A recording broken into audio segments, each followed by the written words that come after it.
Hey, back again with another little video for you guys. And today we are going to be doing some SEC predictions for you today. Every single SEC team across the entire league from top to bottom.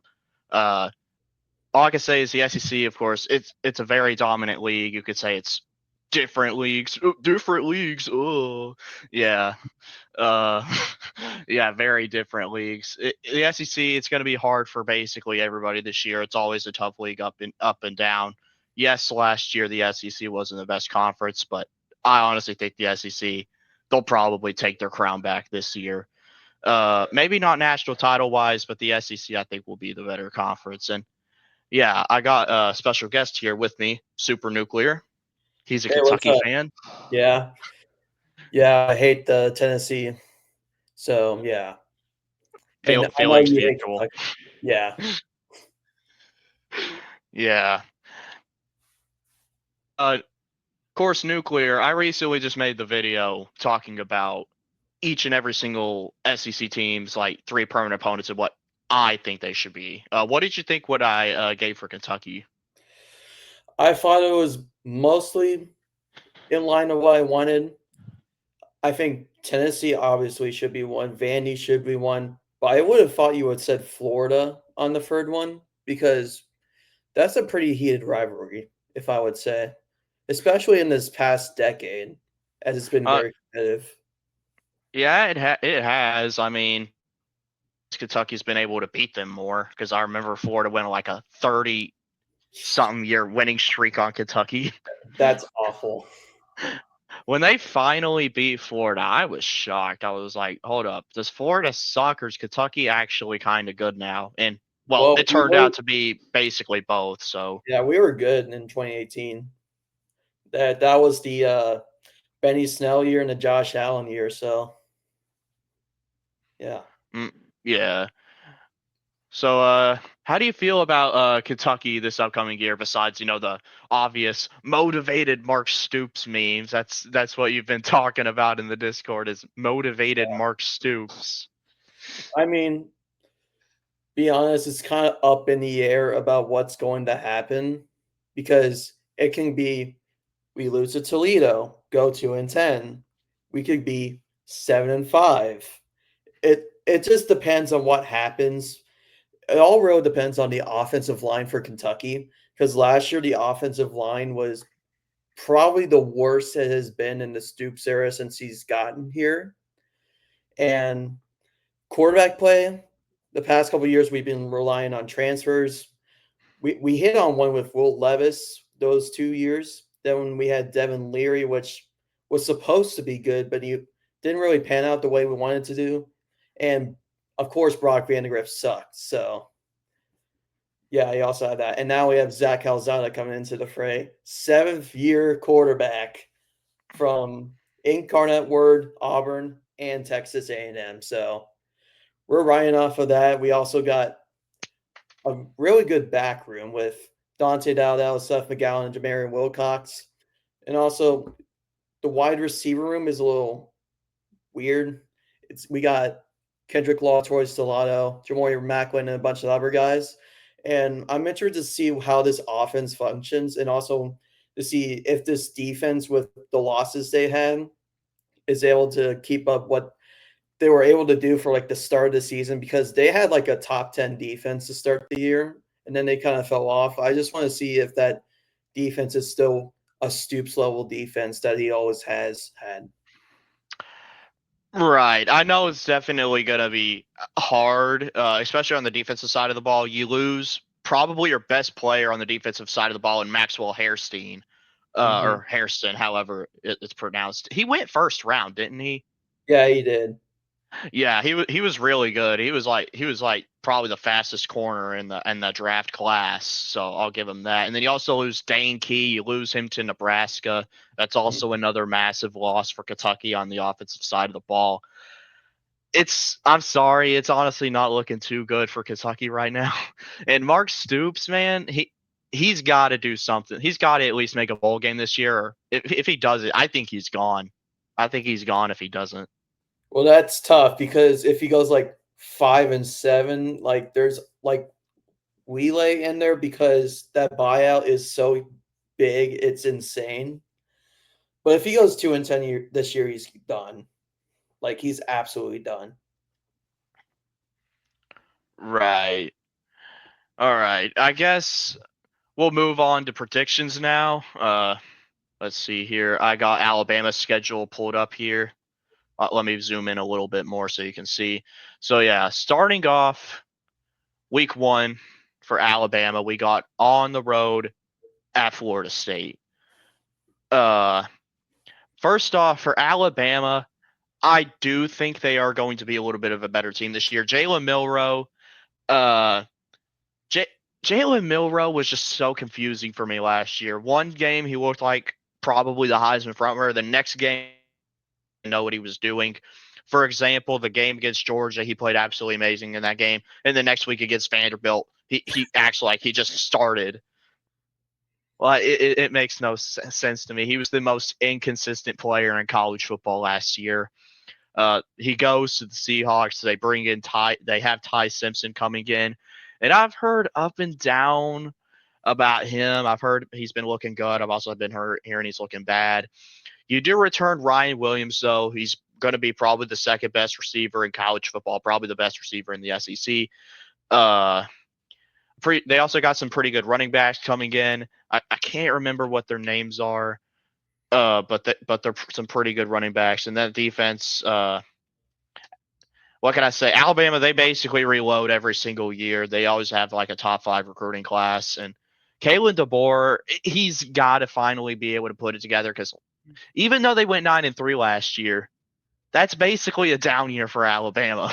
Yeah, that 9-3. is a down year for Alabama, which is crazy to say because that was their like first non-10 win season since 2007. Yep, that was absolutely crazy. And if Kalen DeBoer, man, it feels kind of weird because if he keeps this up, he might legitimately get fired, even though he's having winning seasons at Alabama, which that just shows like Spoiled. how spoiled and obnoxious Alabama fans are. They expect to be in the playoffs every year. They expect to be compete for the national title every single year. What can I say? But yeah. So starting off week 1 on the road at Florida State, even though it's on the road, I think Alabama gets Florida State here. Florida State, I do think they're going to be a little bit of a better team this year, but they're not a massive leap that what Florida State's fans want. Uh, they're not beating Alabama. I mean, it'd be funny. Don't get me wrong. I'm rooting for Florida State in this game. I'm rooting for them, but it's not I happening. mean, it would come full circle. They got snubbed from the 2023 playoffs, and then they beat Alabama. It would be full circle. It would. I mean, I would absolutely love to see it happen, but Yeah. sadly, I don't think it's happening. Yeah, I don't think it's happening, but I do think for a little bit in the first half it'll be close, but I think Bama will pull away in the second half. So I give Bama to win here. Right. All right. So we both got him at 1-0, and then next week against UL Monroe. UL Monroe did beat him in 2007, I believe. Did they have a chance here? No, not a shot. Yeah. It, yeah. Alabama should win that game fairly easily. And then you get to play Wisconsin at home. Luke Fickell, this is basically a make it or break it year for Luke Fickell in Wisconsin. He's got to start getting some more wins at Wisconsin, or else he's going to be gone. I'm honestly shocked he hasn't been able to do more at Wisconsin. I was at Cincinnati, being able to get Cincinnati into the playoffs for the first time ever for a Group of 5 team. Uh, Ever since he left that. So he's got to finally do something this year, but I don't think he's going to do anything here. I got Alabama beating Wisconsin. Yeah, I have the same. I also have a take that Wisconsin is going to go 4-8 this year. Wow. Yeah, I don't think they're good. They might get one win, and that one win would be versus Iowa, but that's about it. I mean, maybe it's actually kind of shocking how Luke Fickle hasn't done well Yeah. at Wisconsin. I don't know. Maybe Luke Fickle turns out maybe he was a Group of Five merchant. I don't know. Uh, but then Alabama, they get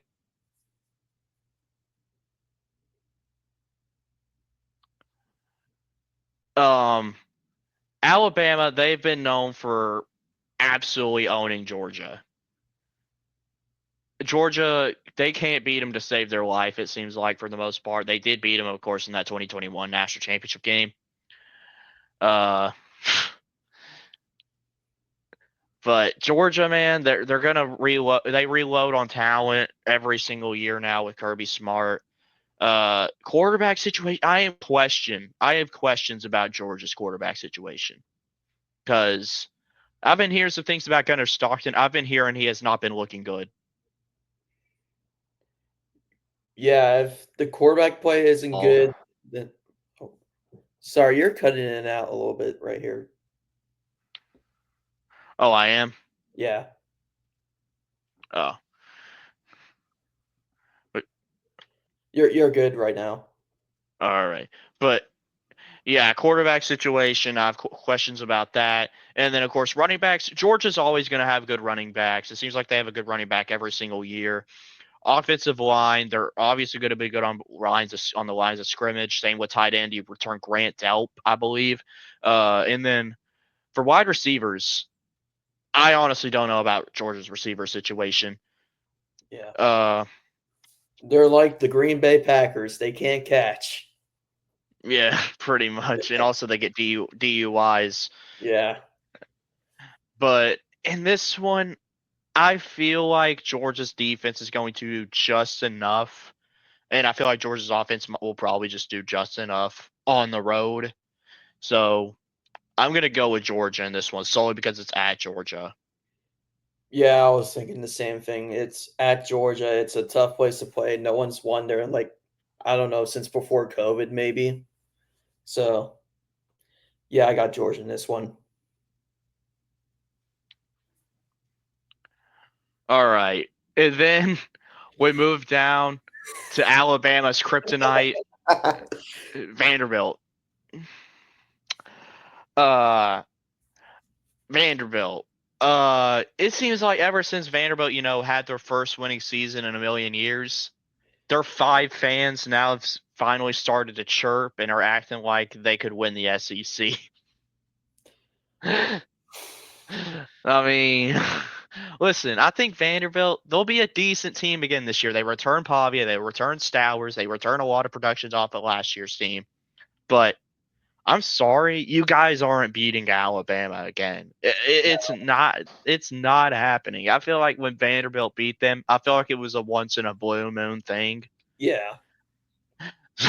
Like I don't see him doing it again, especially on the road in Alabama.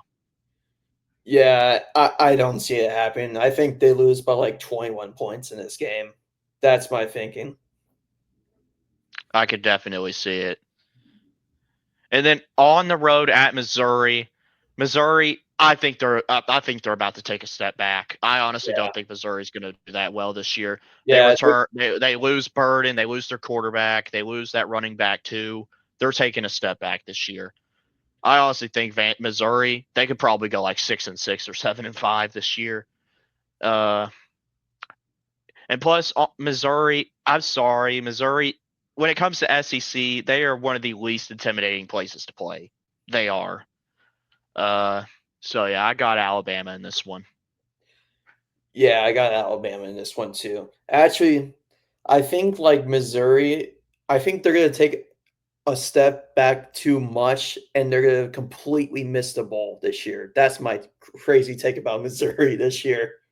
If that happens, then that possibly puts Drinkwitz on the hot seat. Yeah, Which, not gonna lie, I'd love to see that. I can't stand Eli Drinkwitz. He's such a dork. yeah. I can't stand him either. All right, and then moving on next week against Tennessee. Tennessee, you get them at home. I will say though, of course, I am going to pick Alabama to win this game, but I will say though, this is probably the best chance in quite some time we've had to beat Alabama at Bryant Denny in quite some time. Because I think Tennessee, we're going to have one of the best defenses in the SEC again. We're probably going to have the best secondary in the SEC. Jermon McCoy, Boo Carter, and then Ty Redmond, who's been looking absolutely astounding as a freshman in practice. Uh, but the thing is, though, the defense isn't the problem for Tennessee. I feel like it's the offense right now. There's too many question marks. Joey Aguilar, we have yet to see what he looks like. Running backs, I'm not worried about the running backs. We're always going to have, we've had good running back play ever since year one with Heupel. I'm not worried about our running backs. Offensive line, that worries me too. I think you'll like one or two guys off the offensive line. Yes, you return Kitzelman, who's going to be like the second best tight end in the SEC this year behind Eli Stowers, but I don't know. I just don't think we'll have enough offensive firepower. So I got Alabama winning that game, but who knows? Maybe Tennessee goes in there and gets the win, but I got Alabama. Yeah, I'm always thinking the same thing. I think Alabama, when Alabama plays Tennessee, Tennessee usually beats Alabama in Neyland when they have the chance to do it. I just don't see a world where Tennessee can beat Alabama at Bryant Denny at this current point of time right now. So I got Alabama. Right. All right. And then moving on, this is a potential trap game on the road at South Carolina. This is going to be a tough one to pick. South Carolina, that it seems like a lot of people are high on, and I can understand why. Lenore Sellers, he's gonna be probably the best quarterback in the SEC this year. He's got Heisman potential. That deep, of course, South Carolina, they're gonna have one of the best defensive lines in the SEC, probably the best defensive line in the SEC. They have that one dude, I can't remember his name, but he's really good. He's projected to be like a first rounder, I believe, on that defensive line. Uh, and then you also have Mazio Bennett for South Carolina at the receiving position. Uh, I think South Carolina is going to be a pretty good team, and it's on the road too. And if it's a night, oh no, if it's like a night It's game, then going to be a night game. honestly, then I think Alabama might be screwed. Well, I think that Alabama and South Carolina is going to be like one of the best SEC games of the season. Like it's going to be criminally underrated compared to like some other games that are going to be happening in the SEC slate. But I think Alabama will just sneak by the Gamecocks and win this one. Like probably like 3 points. I could definitely see that happening. All I'm gonna say is this game, it's not going to be a blowout. I don't Yeah. see it being a blowout at all. But you know what? Since it's on the road in South Carolina, especially at night, is such a tough place to play now. Give me South Carolina. Give me the That's a Gamecocks. big one. Yeah, I that's mean, a big take to have. South Carolina. It seems like they always have at least like one or two big wins a year. Yeah. I think South Carolina will be in that conversation again for like one of the last playoff spots again. So, yeah. Yeah, they very well could. Uh, and then you got the annual bye week before you have to take on LSU. LSU. They return Garrett Nussmeier. That defense, though, man, I'm still not sold on LSU's defense. Uh, And plus, you get him at home. I'm taking Alabama in this one solely because of LSU's defense. Yeah. I have a lot more opinions to say about on LSU when we get to them later, but I think Alabama will win in this one by like 10. Right. All right. Then moving on next week, homecoming against Oklahoma. Oklahoma, they're projected to be a bit better team this year than they were last year. They bring in John Mateer. They also return. They also bring in that Cal running back. I can't remember his name, but he was pretty good for Cal. Uh, what can I say? People are high on the Sooners a little bit this year. I do think though that Alabama, I think they're wanting revenge after what happened last year, where Oklahoma absolutely embarrassed them in Norman last year. It was the greatest thing I've ever seen because Alabama didn't even make the 12-team playoff. It was so great. All you had Uh, to do was beat Oklahoma. That's all mm-hmm. you needed All to that. do. Yeah. Imagine not being able to beat Oklahoma. And How Vanderbilt. poverty. Exactly. How poverty. How Yeah. poverty. Uh, but yeah, I got Alabama. Yeah. I was thinking the same. Alabama's going to win this one as well. All right, the next week, Win. Eastern Illinois. Are you kidding me? When like Win. I'm not even gonna waste time on that one. And then next week, your final game, the rivalry game against Auburn.